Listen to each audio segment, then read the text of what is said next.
My name is Sydney Mulder, and I moved to Virginia Beach with my late husband, Bill Mulder, in 2004 when he screened for a development group.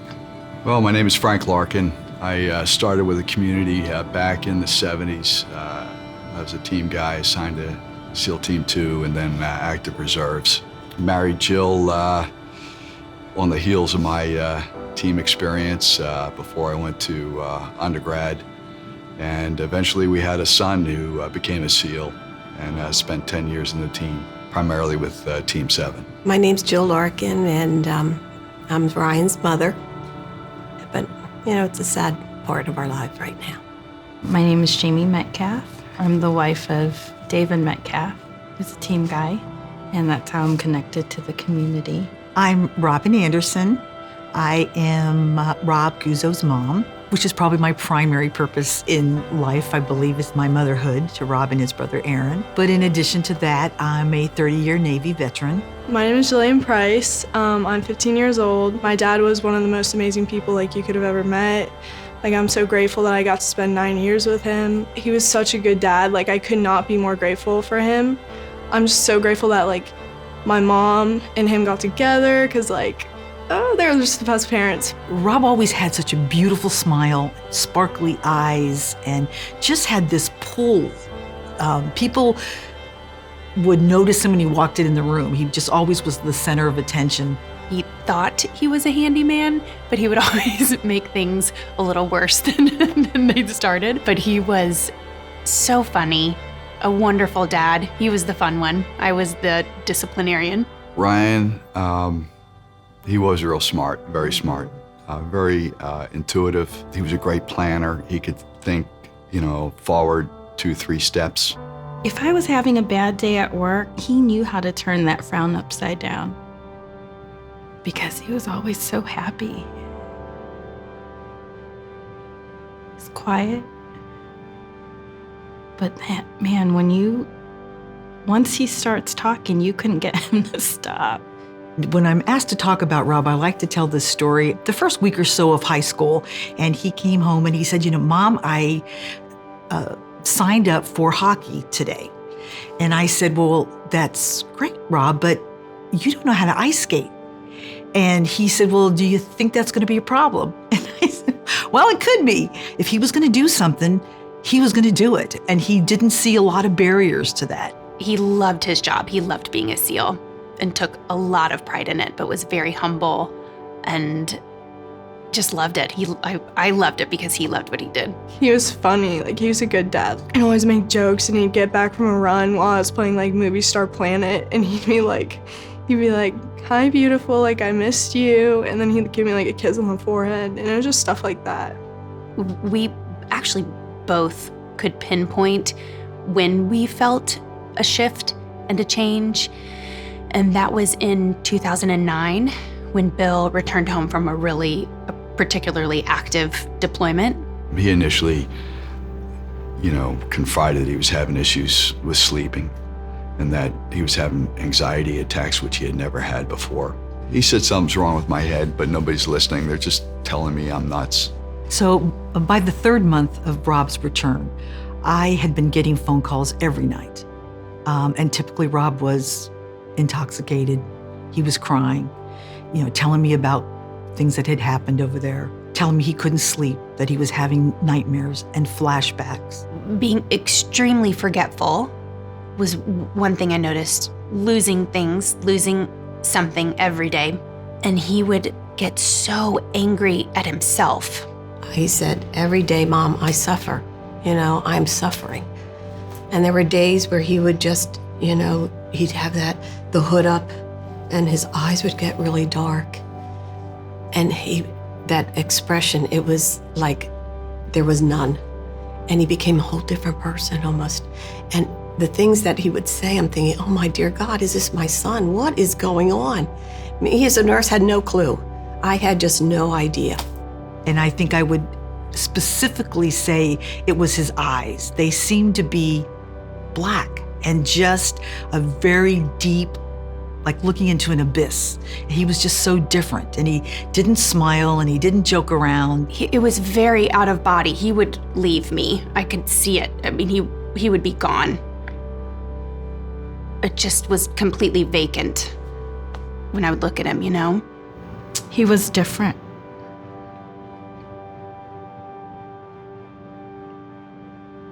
He was different. We never saw it coming. I mean, he had said, you know, a couple times he'd say, I was on the edge, but I wouldn't do it. I would never do it. And it gave us a false sense of security. We came home. We played a card game, just David and I. And I remember looking at him saying, I'm so lucky. He's like, you really feel that way? And I said, why would you say that? He's like, no, he's like, it's nice to hear. And I said, I'm so lucky to have you. I said, you're my forever. I remember waking up that morning and I'm looking at my clock and I said, did he leave yet? Because usually he says goodbye. And he kisses me, and I didn't get that. And I go downstairs with Frankie.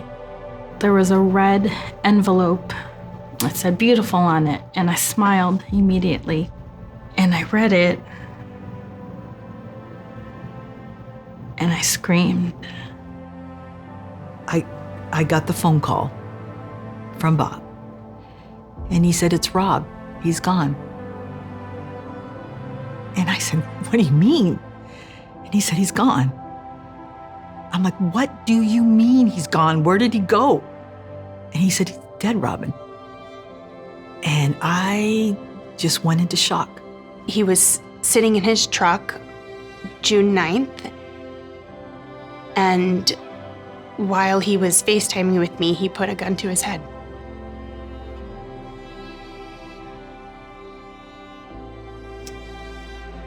He was the strongest person I know, but oh my God, he needed help. He needed help. A lot of people look at suicide as a selfish act, and I don't see that with David. He was looking out for everyone around him. And he was just in so much pain that he could no longer go on. But I really struggle with how he left the command. I wish there was a little more support and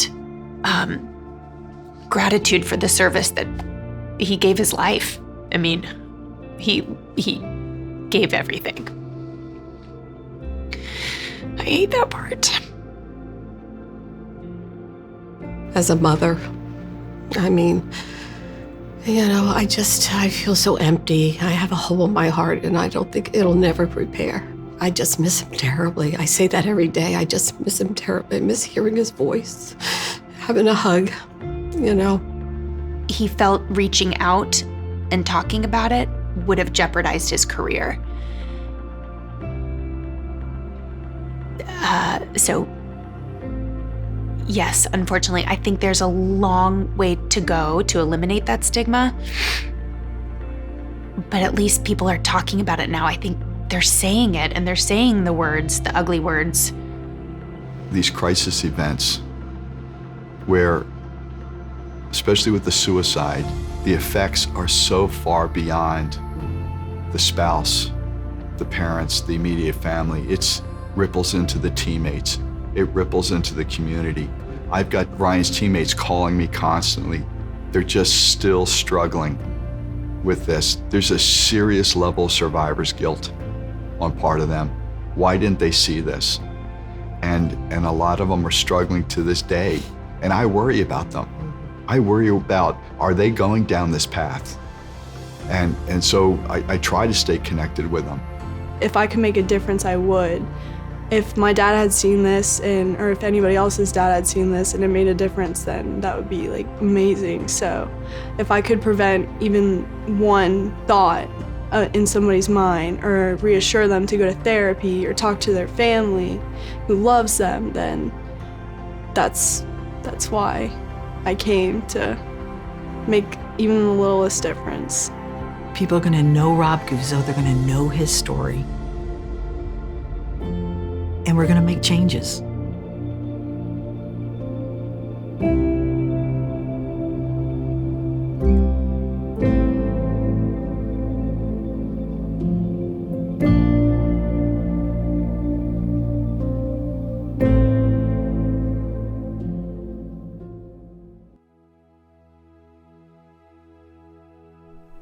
Good evening, and thank you for joining us tonight for this very important discussion. My name is Jennifer Collins, and I'm the surviving spouse of retired SEAL Dave Collins. Dave died by suicide on March 12, 2014. He was suffering from severe insomnia, chronic anxiety, depression, and cognitive decline that was becoming more and more noticeable as time went on. He was embarrassed, and we didn't know where to get help. While his symptoms were complicated and there were nuances to the story, it was largely the lack of awareness, openness, and knowledge within our community that led him to lose hope and find death as the only relief. While Dave was not the first SEAL to succumb to these issues, his death did create an opportunity for me and many involved in tonight's event to change the discussion. In addition to hearing firsthand from him what he was feeling, I donated his brain. The findings would alter the way our community began to understand the physical nature of what was seen as a mental weakness. Following Dave's death, I resolved to do what I could to create awareness. As operators and wives began to seek me out for help, I realized how overwhelming it still was and wished for a roadmap of sorts. Tonight's huddle is just that. We are starting at the baseline to empower each of you with information and connections to build upon.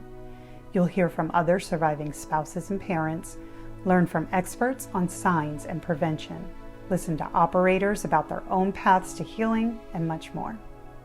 Suicide is complicated, and so much remains unclear. But in the 8 years since we lost Dave, we've learned a lot. More importantly, there's much love and support both during and post-service. I know better than most how difficult it can be to navigate this complex issue and to ask for help. But what I also know is that the only way we get there is to have the conversation. It is now my honor to introduce my friend and fellow surviving spouse, Jamie Metcalf.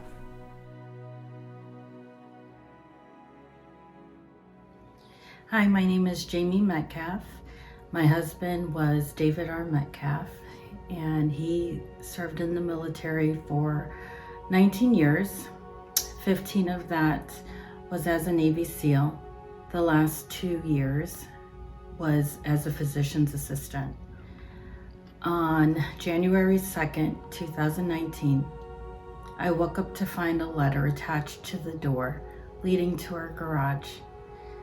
And the letter started this way: "Beautiful, don't let Franklin in the garage. Call 911. I've committed suicide."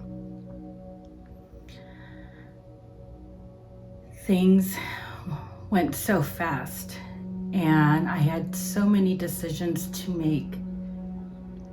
Where were we going to live? Where were we going to raise our son Franklin? Where was he going to be buried?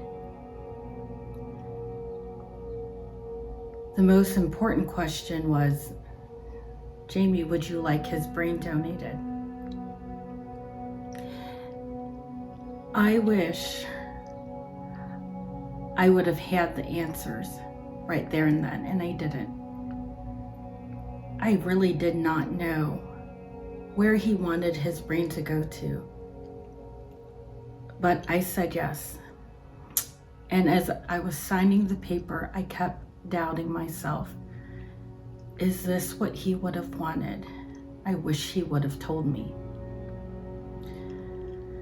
2 weeks later, we buried David. And during that time, I kept questioning myself. Did I do the right thing? David, I wish you would just tell me, is this what you wanted me to do? When I came home, or came back to North Carolina to pack up our stuff, I had found out some things that I didn't know after David had passed. One being that he had left a stack of concussion books next to him where he laid. And these were the same books that he read every night on deployment. So it led me to reread his letter, which stated all the symptoms that he was suffering from due to his time as a SEAL. I knew at that moment that I had made the right decision because there was so much intentional communication from my husband. I knew that I was helping him carry on the research that he was already doing silently. Our men, they dedicate their lives for our country. And I truly believe that by donating their brains, that they are continuing to serve and help save their brothers.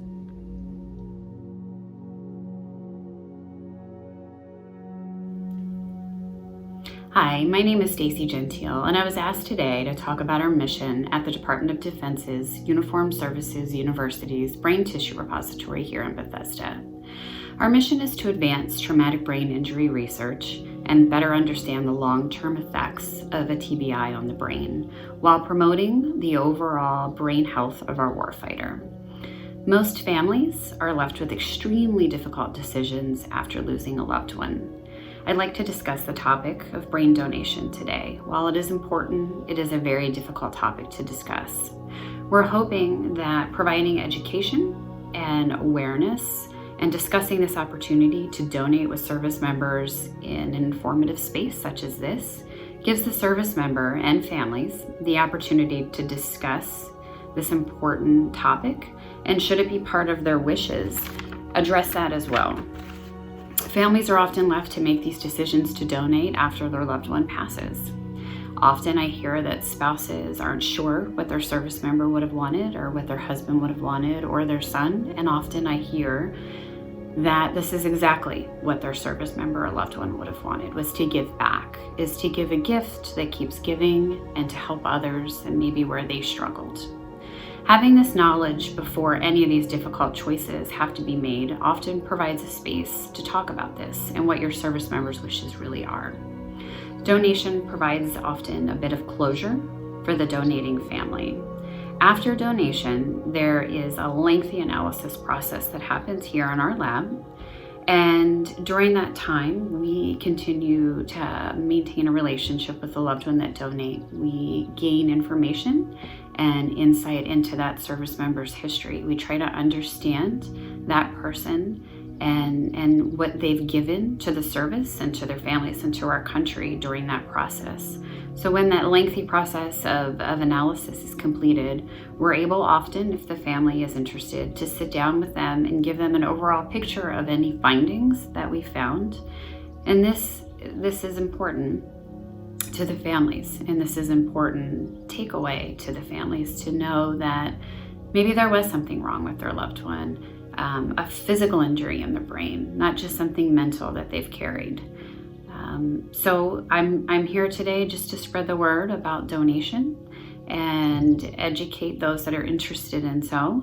And we do have a registry that you're able to sign up in advance if this is something down the line that you're considering adding as part of your will or part of your wishes. And then that way that lessens the burden of your spouse or your loved one and their choices that they have to make after something, if something tragic or something would happen. Even if you do have to plan, this is still something very difficult to discuss, and we understand that, and we're here to help with that process. If you'd like more information, please reach out 301-295-8996. Thanks so much for your time.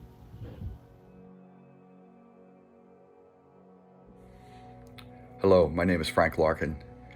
You met my wife Jill and I earlier tonight on the introductory video. Ryan, like others you have just heard about, said all along that something was wrong with his head. As he spiraled down and struggled with sleep, nightmares, anxiety, hypervigilance, anger, impulsiveness, paranoia, memory, and coordination issues, amongst other behavioral challenges. He was clawing desperately to stay afloat and keep his lips above the water as he sought answers as to what was happening to him. Ryan took his life 5 years ago after being cut away by the community he so loved. Invisible wounds has become the signature injury of 20 years of persistent conflict. NSW, along with the larger special ops community, has carried a costly burden where many have made the ultimate sacrifice. It's leaving behind a wake of wounded teammates, and I fear that we haven't seen the worst of it. A tsunami may be coming if we don't start acting now at all levels and on all fronts. Invisible wounds represent a complex rubric of PTSD, moral injury, and substance use disorders that are often further complicated by traumatic brain injuries, or TBIs. These conditions are not invisible to those who suffer every day with them or to their families who desperately try to support their loved ones who are often unraveling before their eyes. They are largely invisible to the rest of us and a system that has largely been blind to them. This is about understanding what all this means and how to get help. Ryan sought help for himself and for his boys, who he recognized were also banged up and struggling. We desperately need to get out on the front end of this before it takes down any more of our loved ones, our teammates. Our brain is the command and control center for our body for everything we do. So why wouldn't we treat it like the precious system it is and invest in brain health and its resiliency? When the brain is hurt or ill, things don't work very well. Like any injury or disease, we need to attack it early, not only to stay in the game, but to be the best warriors we can be for our teammates, our community, and our nation. Everything we are talking about tonight is meant to strengthen and preserve ourselves and our community. Nothing is meant to erode our combat effectiveness or our lethality on the battlefield. Just the opposite. It's meant to keep us the best of the best. Asking for help is not weakness. It's strength and self-awareness that something has changed and needs to be fixed before it gets worse. We need to treat our brains like any other part of our body that gets damaged or our weapon system that breaks or doesn't work right. We need to fix it so we can stay effective in the fight. Much of what we are talking about is preventable and, as I said, fixable if we acknowledge and recognize that there are consequences for what this community and our nation has asked you to do to preserve its safety and security. So as an operator, a spouse, a family member, a teammate, if you see something, feel something, please, as a SEAL and a father who has lost a revered SEAL son, say something, do something. There is help. There is hope. Please do not walk the path of pain that all of us on this video have had to endure. We cannot leave any more behind, and we cannot lose any more to suicide.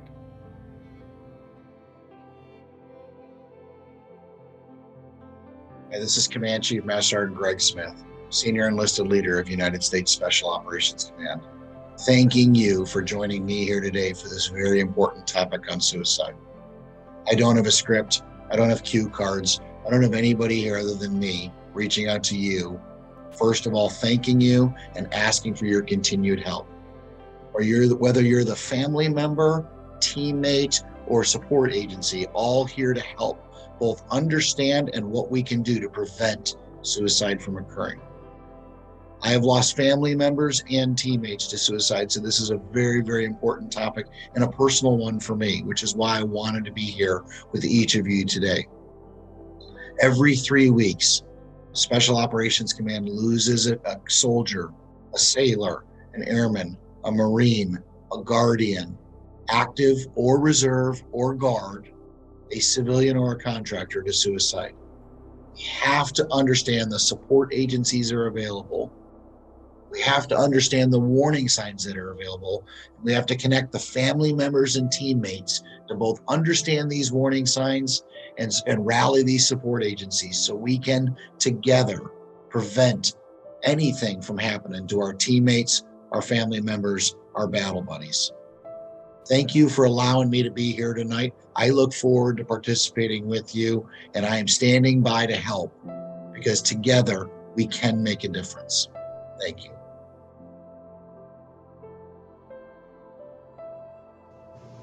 Hi, My name is Robin Anderson. My son was Rob Guzzo. He was a Navy SEAL who, with his unit, he deployed to Ramadi, Iraq. When he returned, it was pretty obvious to me that something wasn't quite right. Rob was struggling, and it was clear that it was symptoms of post-traumatic stress. He struggled for several years, and until Veterans Day weekend 2012, when he was overcome with pain and grief, he ended his life. It was such a tragic loss for myself, the rest of our family, as well as Rob's friends and teammates. So my message today to you is don't keep it to yourself. If you or somebody you know is struggling with post-traumatic stress symptoms, reach out to someone in your chain of command. Help is available. If the first person you talk to doesn't have the answers, talk to somebody else. If that person doesn't have the answers, talk to somebody else. And you can always reach out to the Navy SEAL Foundation. There's wonderful people there, and they're very knowledgeable about post-traumatic stress, and they can point you in the right direction to get the help that you need and the help that you deserve. And just remember, the earlier you're diagnosed and receive treatment, the more likely that you will overcome these symptoms and be able to live a full and fulfilling life. So don't hesitate and don't wait. Reach out for help. There's a lot of wonderful people just waiting to help you because you deserve it. Thank you so much, and God bless. Evening, everybody. Thanks for being here. Very important topic that we're going to discuss tonight.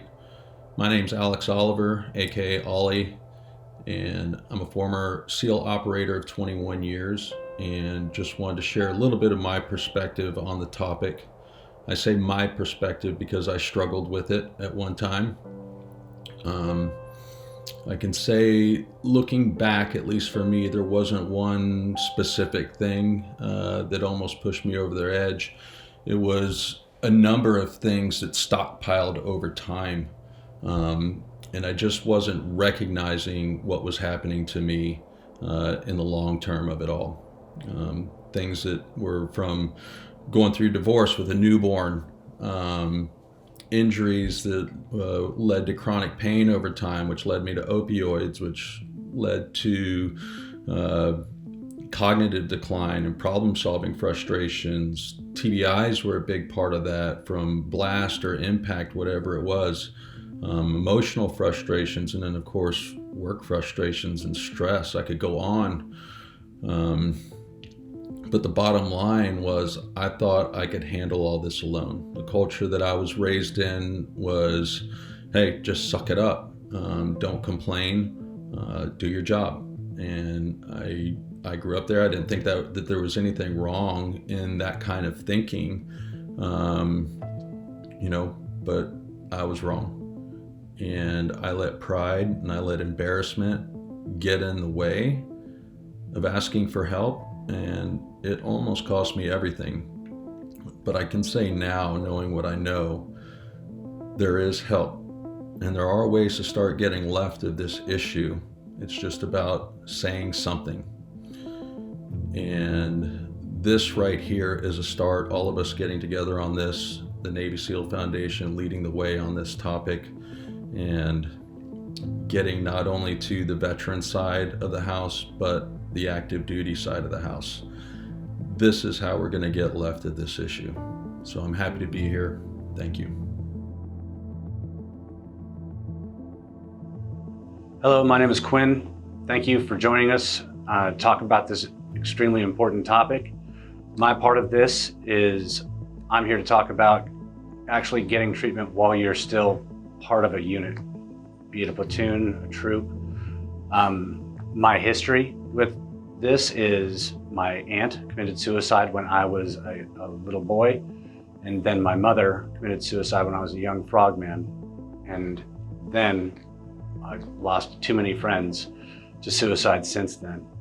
That being said, I'm no stranger to suicide or the aftermath of it. With that experience, I was a platoon chief, and I had 2 guys that were going through a hard time. And when they finally came to me to voice this, they didn't know I was actually on medication for depression. And their main worry was that they were going to get taken out of our platoon. We were on a training trip when they let this come to the surface, and I assured them that we'd get them the help they need and we weren't going to get rid of them. So what we did was we set it up to where upon returning from that trip the same day, they were seen by a psychologist and a psychiatrist. Both were put on medication. Neither one of them missed a single day of training, and they both carried on, finished up the workup and the deployment. Both went on to successfully wean themselves off of that medication and are both still active duty and doing much better. So again, my main message is, don't put your career in the front seat. If you're going through something and you feel like you need help, you're not necessarily going to be removed from your unit, from your brothers. There are ways around it. Ask for the help and see what we can do for you. Thank you.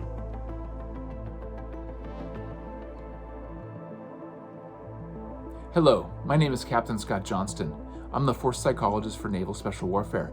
Thank you very much for the opportunity to be able to come and talk today about this important issue of suicide.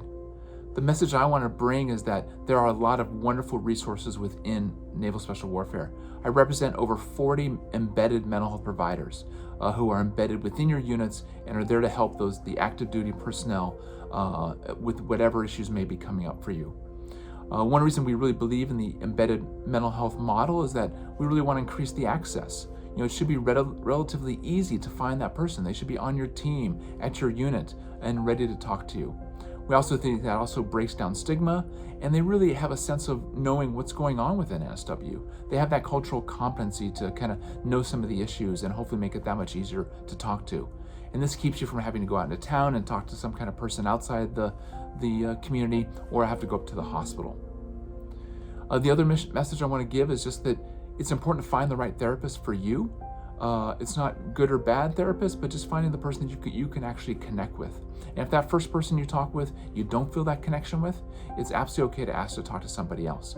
Because it's important that you find somebody that you can trust, that you can open up with, and talk about the things that you need to talk about. So please know there's a lot of great resources. I think at the end of this program, they're going to be passing out some resource lists, so you'll have that information of who you can reach out to. And please, don't suffer in silence. Reach out and get the help that you need. Thank you.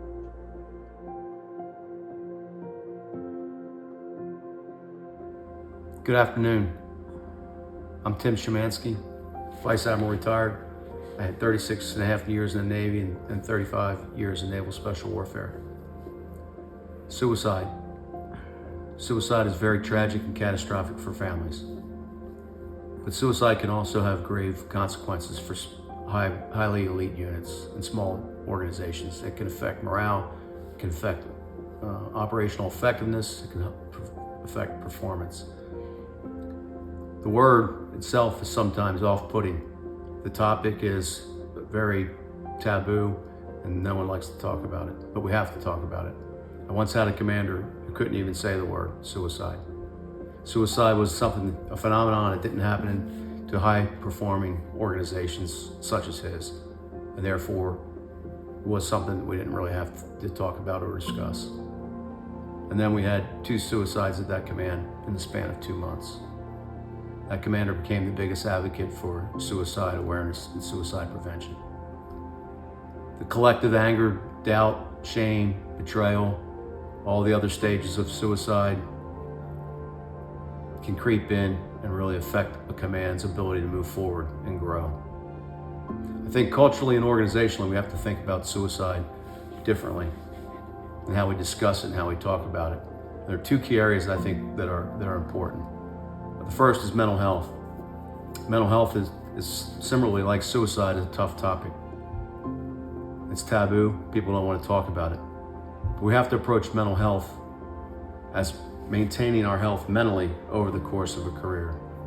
It's not something that happens and then we repair it. To maintain our healthy mental health, to maintain our health mentally, We need to train at it. We need to be proactive. And we need to do it over the course of a career, just like we do physical performance. The second area, I think we need to deepen our understanding about toughness and resiliency. Toughness is an absolute critical skill for our operators. It's the first thing we teach at BUDS about mental toughness, to persevere under extreme hardship and uncertainty. And it actually is a skill that carries us through our missions and our operations in tough times. But there's some things you can't tough your way out of. And we have to think about toughness over the course of a career, and that's called resiliency. Resiliency is about being tough and iteratively. It's about the toughness recovery. Resiliency is about the same way we think about our post-mission or our physical training to recover.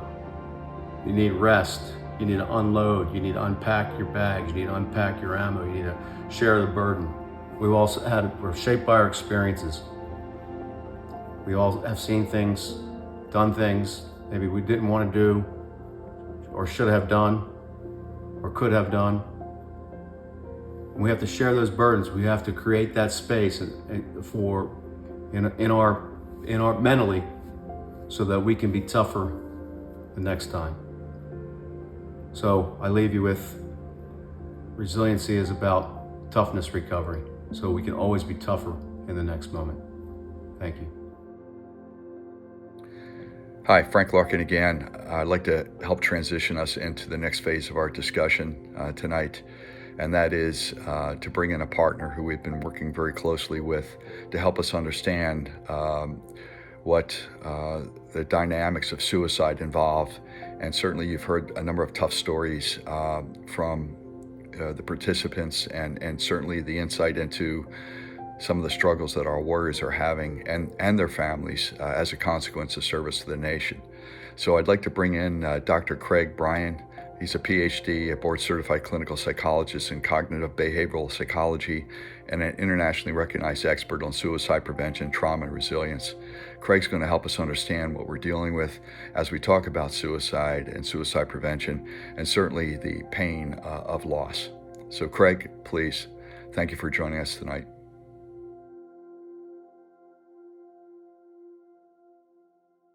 Hi, everyone. Thank you for joining us tonight. My name is Allison Messick. I'm the Director of Programs at the Navy SEAL Foundation. It's a pleasure now to have a conversation with Dr. Craig Bryan. And if you have questions for him during this time, please enter them in the chat. We'll do our best to get to them. If we're unable to do so during this time, we will send a follow-on email addressing all of the questions that you put forward. Craig, before we get started on our Q&A, I wanted to give you an opportunity to provide some feedback on all of the commentary that was it was really good tonight. And I want you to be able to respond to that before we get started.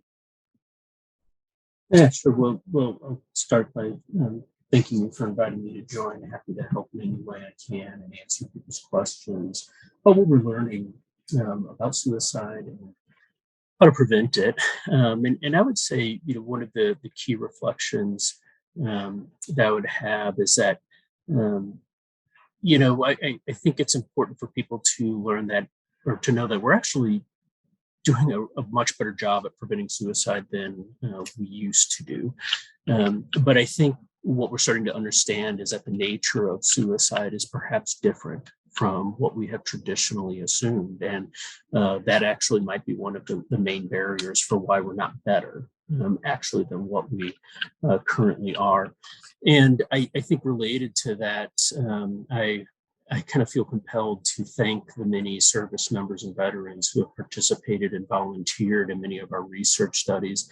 One of the things that I think we heard in the messages thus far is that there's, one particular effort underway with brain donation to help us understand suicide. But I think it's also important to let people know that another really important aspect of us improving suicide prevention is by interviewing, by conducting surveys, and by talking with those who are alive and who survive suicidal crises. And I think all of that is to say that a lot of our research and work has largely been driven by the question, why do people kill themselves? But the work that we've been doing in my team, and I think the answers and solutions we're starting to generate now have been influenced by a slightly different question, which I think is a better question to ask, which is, why do people choose to live? Especially when they're faced with adversity and hardship. And by taking that slightly different perspective on the question, we have learned a tremendous amount about how to prevent suicide. And I'm happy to, I know we've got some questions today. I'm hoping I can maybe share some of that knowledge with everybody tonight. Thank you. We've had several people write in ahead of time asking, what is it I'm supposed to be looking for?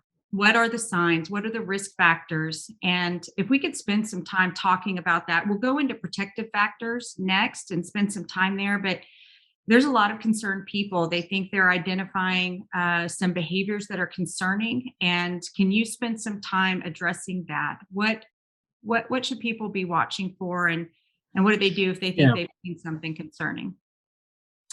Sure. So to answer that question, I'll have to sort of answer a different question that was not asked, which is basically, how do we know who and when people are going to die by suicide? And one of the things that we are starting to learn is that there are different pathways. And we've sort of historically, I think, kind of looked for what I call like the unified theory of suicide. What is the pathway or the highway to suicide? And what we now know is that actually there's multiple pathways. And so that's important because, getting to the question that you asked, what we're starting to realize is that some of those pathways probably don't have the same warning signs. And so, the sort of lists of warning signs that we've traditionally disseminated, like, depression and insomnia and irritability and hopelessness, things like that, may not actually apply to everybody. And so the other challenge is that those things can be hard to observe. Like, what does depression look like, right? It's not something we can directly see. And so a couple of the newer sort of findings that we have suggest that, first off, sleep disturbance is a pretty big one. Sleep disturbance is a major risk factor for suicide and just not doing well in life in general, right? I mean, it's just if people aren't sleeping well, they're usually not doing well, period. It's just kind of uncomfortable. And so we know that sleep disturbance is definitely something to be mindful of.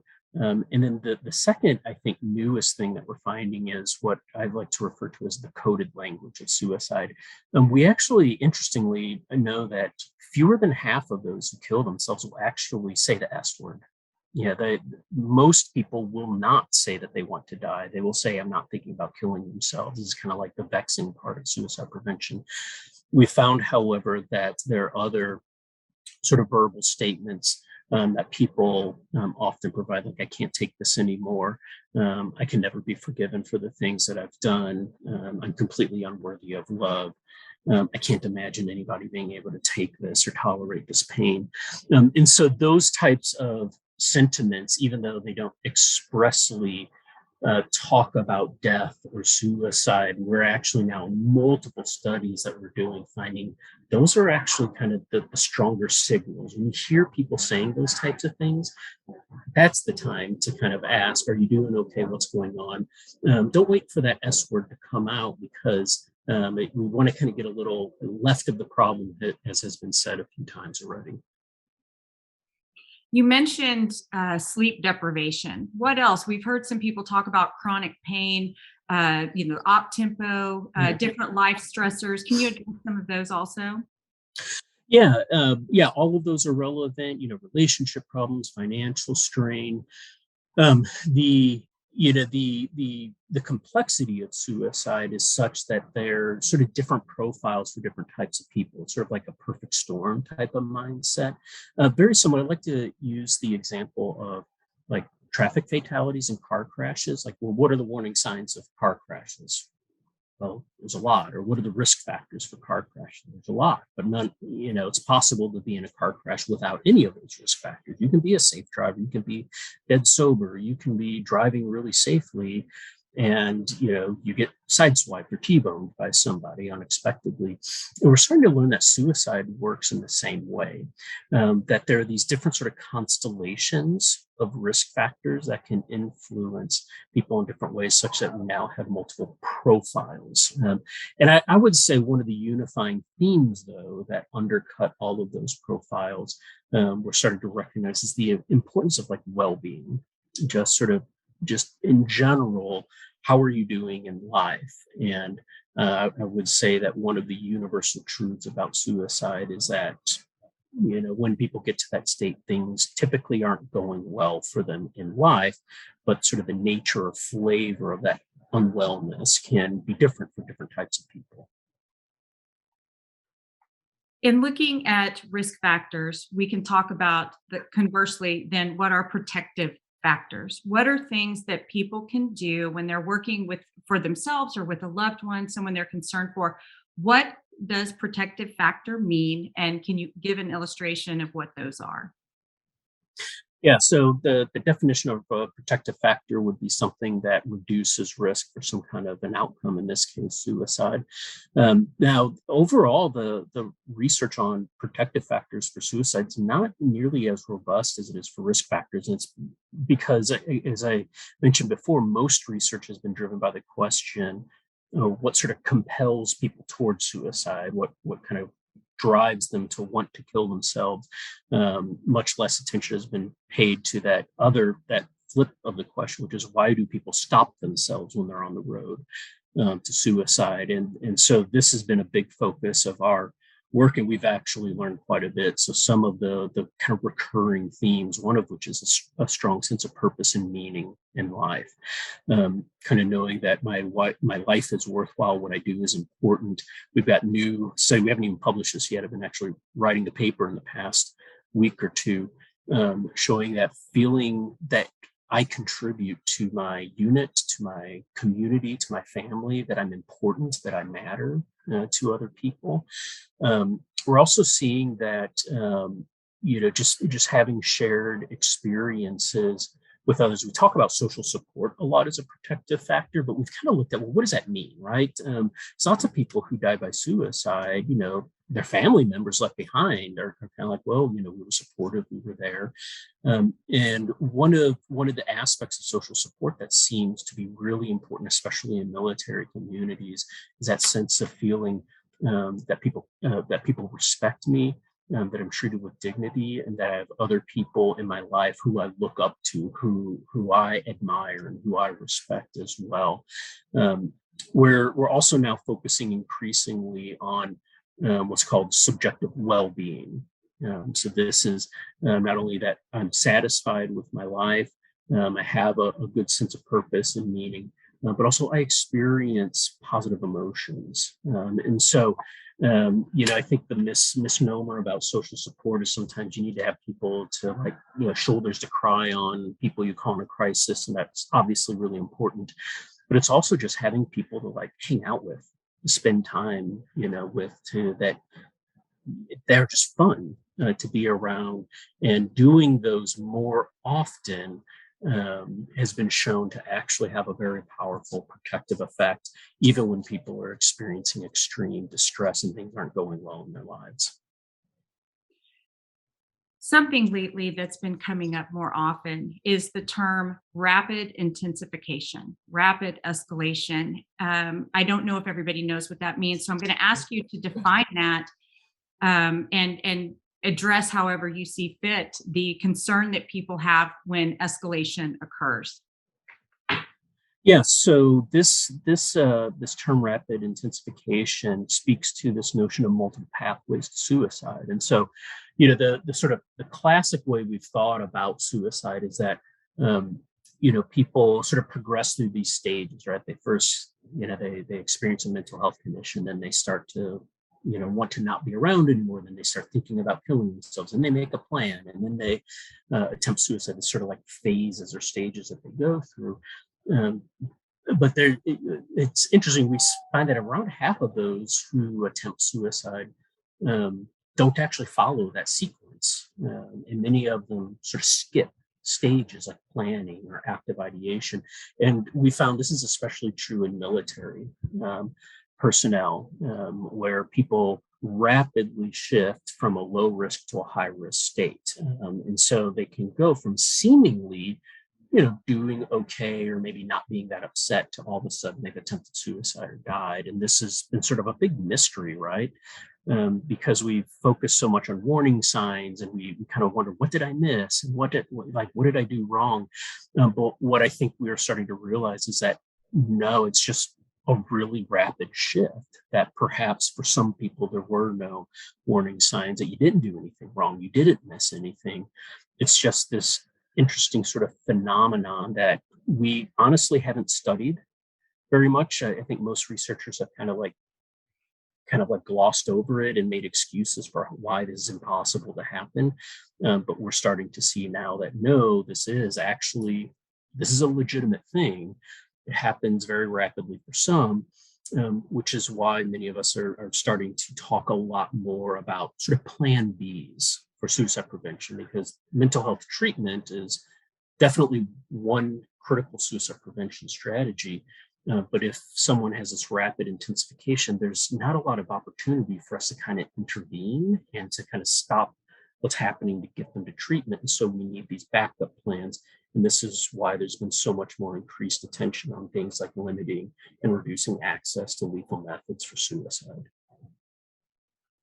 There have been conversations around what could be misconceptions surrounding suicide and whether or not someone who dies by suicide had a mental health diagnosis. Is people who die by suicide have a mental health issue, or that they abuse substances? Those are two examples. There's some sort of substance misuse going on.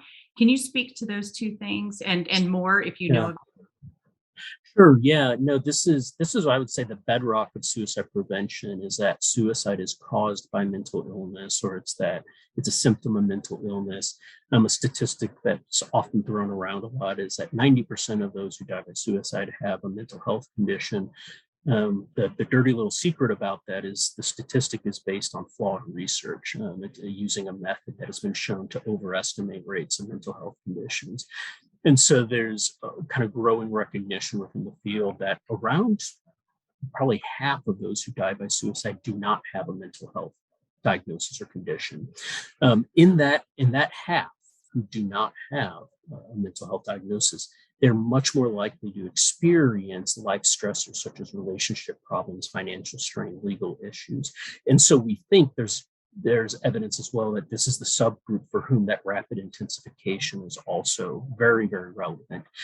And so what this kind of speaks to is that, a lot of our, kind of our traditional approaches for suicide prevention, which really focus on, go get help, get treatment, that's probably only applicable to a subset of those who attempt suicide and die by suicide. There's this other group at probably around half for whom mental health is not a primary sort of driver. It's these other things, and we're starting to develop this picture where it seems to be that these negative life events suddenly happen, and there is this sort of rapid decision that's made in the heat of the moment under the perfect storm conditions.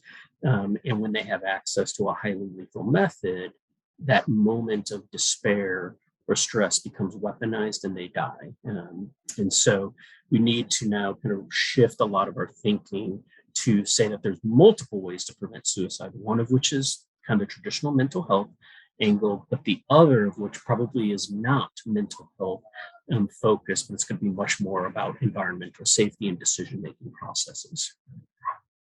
Can you address substance use disorder and any correlation with suicide? Yeah, so data actually suggests when you look at like epidemiological data, like medical examiner data, things like that, only about 25% of those who die by suicide have sufficient levels of, alcohol or other substances in their body that they would be considered intoxicated. So it's actually much more common for a person to be sober or to not be using substances at the time of their suicide death. So it's definitely there. It's a risk factor for sure, but it's not as common of sort of a circumstance at the time or moment of death as people think. I want to acknowledge everybody who's putting questions in. I can see those popping up. We will address those in a follow-on email. We have time for one more question tonight for Dr. Bryan before we go to closing comments. Dr. Bryan, can you, in this conversation that we've had, that was probably one of the quickest hours I've ever experienced, we have said a lot, but a lot remains unsaid as well. Sometimes people hear bits and pieces or a presentation like this, and they walk away feeling like they have more questions than answers. Can you address that? What do we do with that? What do we do next? Yeah, I think there's a few things that we can do. One of which is, I personally find that sort of another way to kind of think about this is to move away from our nearly exclusive focus on the question, why do people try to kill themselves, and start looking at how do people kill themselves. And the reason I say that is because that question, why, there's no like single answer. It's a different answer for different people. And so it's sort of hard to, kind of generate solutions based on that question. If, however, we look at how people die by suicide, we can look at the mechanisms, the circumstances associated with their death. It actually leads to some pretty clear recommendations and strategies. And one of the clearest implications of how do people kill themselves is the role of highly lethal methods, especially firearms. Over 70% of military personnel who die by suicide use a personally owned firearm, in things as simple as using locking devices, safes, lockboxes, has been shown to reduce suicide by 50%. It just makes it inconvenient enough, slows a person down during those rapid intensification moments, in the same way that locking your door is just enough of a deterrent to keep most people from breaking into your home or your car. And I think that sort of mindset of thinking about environmental factors as opposed to necessarily what's happening inside of the person, but it's more about our relationships with each other, it's the environment, it's the context. That's actually where most of the protection comes from. And so I think that's in many ways sort of next steps that we need to be looking at, is how can we leverage the community as a whole to take care of each other, not so much from a resiliency standpoint, or at least as we've traditionally conceptualized it, is it's something inside of people. No, resiliency is about the environment. It's about taking care of one another. It's about treating people with dignity and respect. And it's about stepping forward when people are going through hard times and say, hey man, how are you locking up your meds? How are you locking up your guns? And I want to help. Thank you, Craig. Really appreciate you being here with us. For everyone who dialed in, this was recorded. You will receive a link. We will provide the questions that were asked but not yet answered. We're going to have some closing comments now from Jen and Jean. Thank you.